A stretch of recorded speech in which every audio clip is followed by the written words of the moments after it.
Mi nombre es Javier Hueso, actualmente soy estudiante de doctorado en la Facultad de Educación de la UNED. Mi campo de estudio e investigación son los MOOC y las modalidades e-learning. En esta ponencia, a la que estoy muy agradecido que haya sido invitado, agradecido a la organización y a la coordinación, corresponde a la línea 1, metodologías activas en modelos de educación híbridos de las 11ª Jornadas de Investigación en Innovación Docente de la UNED. En ella voy a presentaros el espacio virtual tmuc.es, aunque considero importante antes de ello realizar un preámbulo sobre las metodologías activas y los MOOC, además de la fusión entre ambos. Cuando hablamos de metodologías activas, no estamos hablando de algo novedoso o algo reciente. La premisa principal de las metodologías activas en educación sitúan al alumnado en el centro del proceso de enseñanza-aprendizaje, estableciendo incluso ritmos de trabajo individual, personalizado, trabajos en grupo, es decir, hay una preocupación y un interés por las necesidades del alumnado. Ya es a finales del siglo XIX cuando aparece el movimiento de la escuela nueva con estos principios, como alternativa a la escuela tradicional, una escuela basada en el magistrocentrismo, enciclopedismo, el verbalismo y la pasividad. A lo largo de la historia y la teoría de la educación podemos ver que han existido más movimientos en base a estas metodologías activas. Por ejemplo, los movimientos antiautoritarios en pedagogía, la escuela moderna de Freinet, añadiría incluso el modelo de Paulo Freire, centrado en ese pensamiento crítico en la práctica social desde el conocimiento para la transformación de la realidad, etc. Estas teorías son llevadas a cabo generalmente desde aspectos muy aislados y realmente nunca verdaderamente han sido implantados en los sistemas educativos formales, que se desarrollan en un momento histórico en el que todavía no existen, esto es importante, las tecnologías de la información, de la comunicación y de la relación tal y conforme las conocemos hoy. No será hasta el siglo XX cuando aparecerán, y ya en los años 70 todavía empezarán a comercializarse y a aparecer los primeros ordenadores personales. Todavía no existe Internet en este tiempo, y es en el año 20 años después, en el año 1990, cuando Tim Berners-Lee crea la WWW y el código HTML en el CERN, dando lugar a Internet tal y conforme lo conocemos hoy. Y 3 años después es cuando pasa a dominio público, en el año 93. Hay un dato muy importante que a mí me gustaría resaltar, que es cuando se produce una revolución muy importante en la red hacia el año 2004, no desde un punto de vista de la actualización de las especificaciones técnicas de la web en sí, sino más bien de cambios acumulativos que se van produciendo desde el punto de vista de los desarrolladores de software, de los programadores, de cara al uso y utilización que se le va a dar. Nace la web social o la web 2.0. Van a aportar tecnologías de participación, redes sociales, trabajos colaborativos. El usuario ya no va a ser un sujeto pasivo en la red, va a poder producir contenidos, compartirlos, almacenarlos, etc. En el año 2008 se crea el primer y reconocido curso MOOC en la Universidad de Manitoba, en Canadá, por los profesores Siemens y Downs, un curso que versaba sobre las teorías conectivistas. Ya por entonces existían otras plataformas como la WebCT, una plataforma que incluso llegó a utilizar la UNED antes de ALF. Moodle, por ejemplo, ya existía 7 años antes, en el año 2001, ¿no? Hubo un pedagogo informático australiano que la creó, Martin Duyamas. Pero eran plataformas de uso prácticamente propias, internas, ¿no?, de las propias universidades. Es en el año 2011-2012 cuando aparecen universidades, instituciones privadas que de alguna manera pueden ver que es un nuevo mercado, por así decirlo, desde el punto de vista también de la educación, y a partir de estos años empiezan a hacerse inversiones muy fuertes, sobre todo de universidades y entidades privadas en Estados Unidos. El MIT, por ejemplo, y Harvard se fusionan en ese sentido para crear ese proyecto OpenEDX y EDX con 30 millones de dólares cada uno, por ejemplo, ¿no?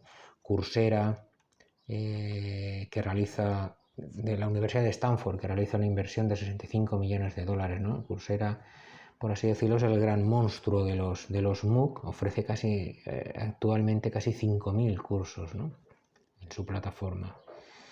Udacity, Featurelink, que es del Reino Unido, Canvas, etcétera, ¿no? Es a partir de estos años cuando se produce esa explosión de los cursos MOOC.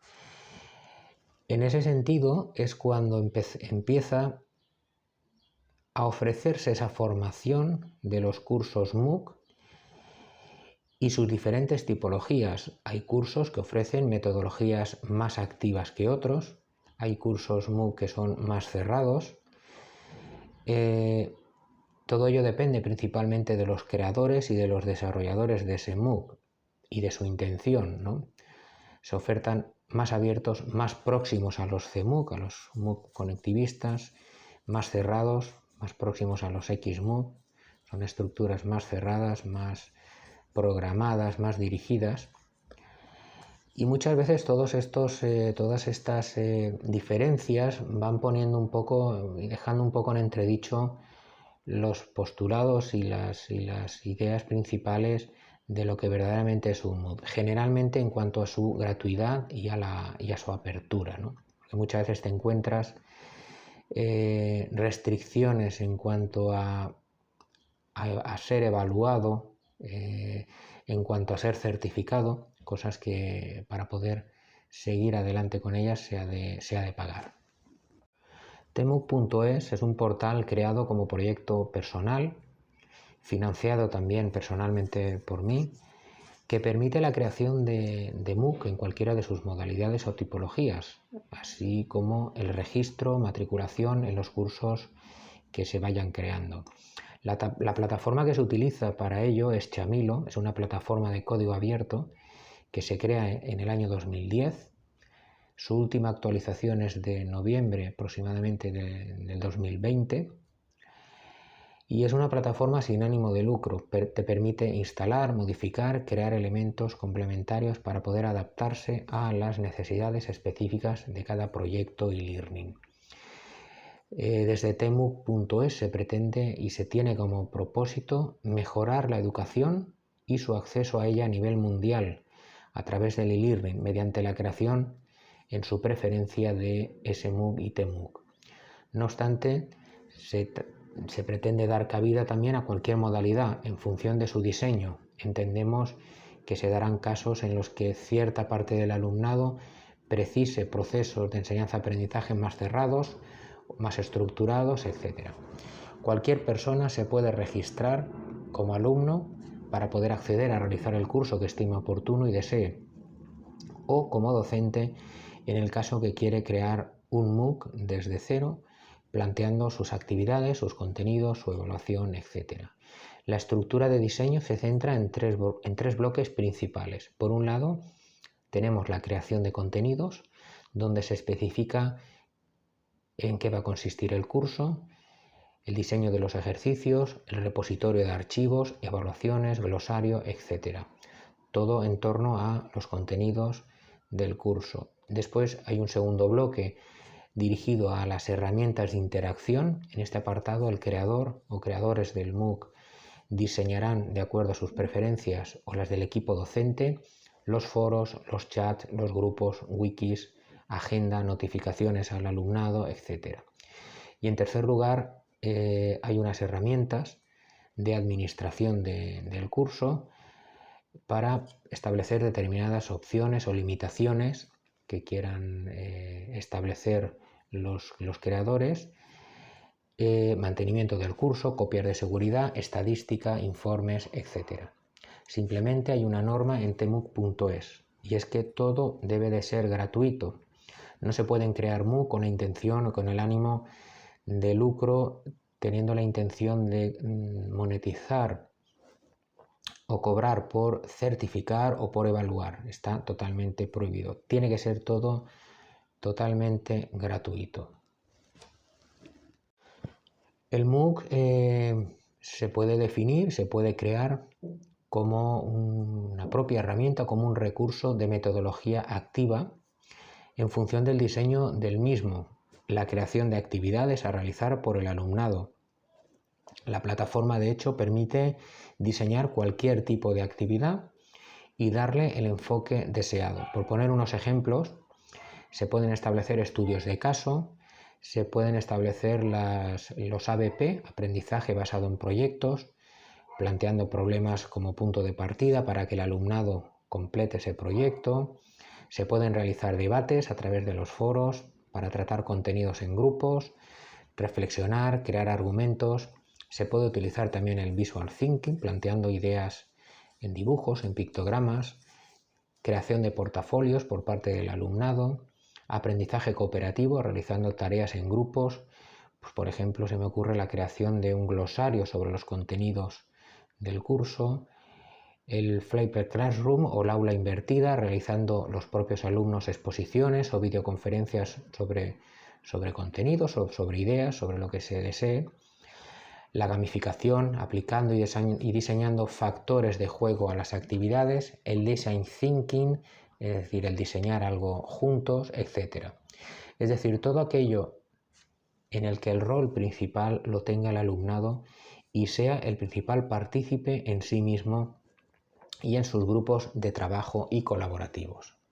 Bien, al igual que al principio de la ponencia, bueno, pues hemos hablado de esos antecedentes, el movimiento de la escuela nueva, cuando empiezan ya a forjarse esas ideas y esa concepción sobre lo que puede ser las metodologías activas, ¿qué puede devenirnos en el futuro, ¿no? ¿Qué puede ocurrir? Actualmente ya convivimos de alguna manera con la inteligencia artificial, ¿vale? Refiriéndonos no más a los robots y a las máquinas, que también, sino al mundo de los algoritmos. En la nueva revolución que tardará no mucho en llegar, y esto es una evidencia desde el mundo de las tecnologías, de la comunicación, incluso y sobre todo desde el mundo de la física teórica, va a afectar a muchas disciplinas, a muchos campos y por supuesto parte de ello van a ser los MOOC. Se va a combinar esta inteligencia artificial con lo que va a ser la computación cuántica, dando lugar a programas, a softwares que van a decidir por nosotros. Esa va a ser la gran cuestión, que van a decidir por nosotros en muchos campos. ¿Cómo va a afectar esto a los MOOC? Por ejemplo, imaginemos de acuerdo al perfil del alumnado de un curso, el propio MOOC va a poder establecer las actividades que consideren más adecuadas.